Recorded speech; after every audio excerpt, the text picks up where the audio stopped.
தாம்பரத்தில் திடீரென வெடித்து சிதறிய குளிர்சாதன பெட்டி, அதிர்ஷ்டவசமாக உயிர் தப்பிய இளைஞர்கள்.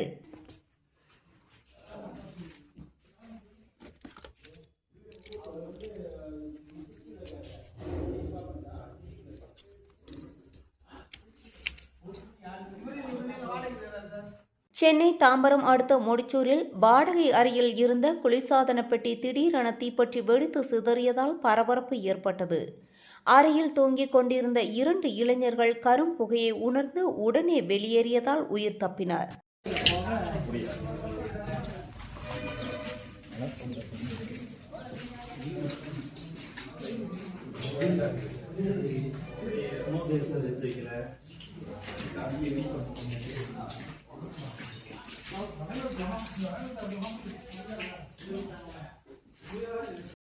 தகவலறிந்து வந்த தீயணைப்பு வீரர்கள் தீயை கட்டுப்படுத்தினர்.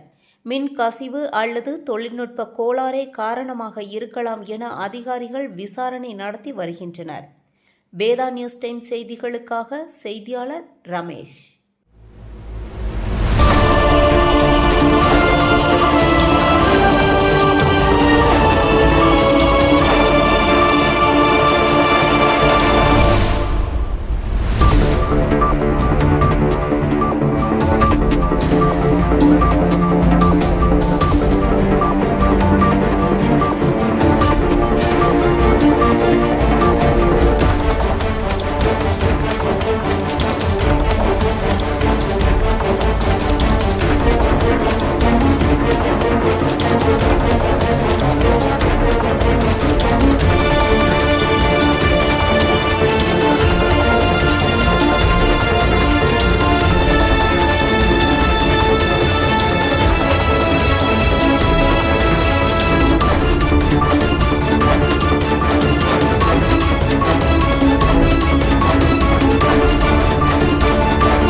ஃப்ரிட்ஜாக இருந்தது.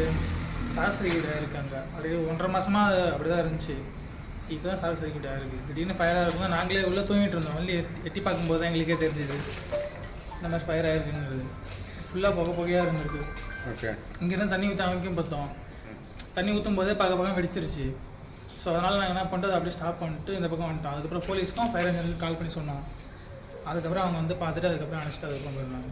ஓகே. நீங்கள் எங்கே ஒர்க் பண்ணுறீங்க? ஃபாக்ஸ் கான்டாக்டில் ஆச்சு. இங்கே 7 வருஷமாக இருக்கேன் நான் இந்த ரூமில். ஓகே. இது பழைய ஃப்ரிட்ஜாக நீங்கள் செகண்ட் ஹேண்டாக வாங்கினீங்களா? செகண்ட் ஹேண்டாக வாங்கினது தானே அது. ஓகே. அது வெடிக்கும் போது மேலே வரைக்கும் இதாகிருக்கு. எப்படி சவுண்டு எப்படி இருந்தது? என்ன மாதிரி சவுண்டு? நாங்கள் இங்கே தண்ணி ஊற்றும் போது தான் டபார்னு வெடிச்சது. அது வரையும் வெடிக்கல. ஃபுல்லாக ஃபயராக எரிஞ்சிட்டு தான் இருந்துச்சு. தண்ணி ஊற்றும் போது தான் நல்லா ஃபயராக வெடிச்சது. ஓ, தண்ணி போட்டு தான் வெடிச்சது. ஆமாம். பவர் ஃப்ளக்சுவேஷன் எதாவது இருந்ததா? அதெல்லாம் நீங்கள் சுவிட்ச் பாக்ஸ் சொன்னாங்க. சுவிட்ச் பாக்ஸ் நல்லா இருந்தது. ஸ்டெபிலைசர் வச்சுருந்தீங்களா? அதெல்லாம் இது இல்லை. சும்மா நார்மலாக வச்சுருந்தேன். நான் வச்சுருக்கேன்.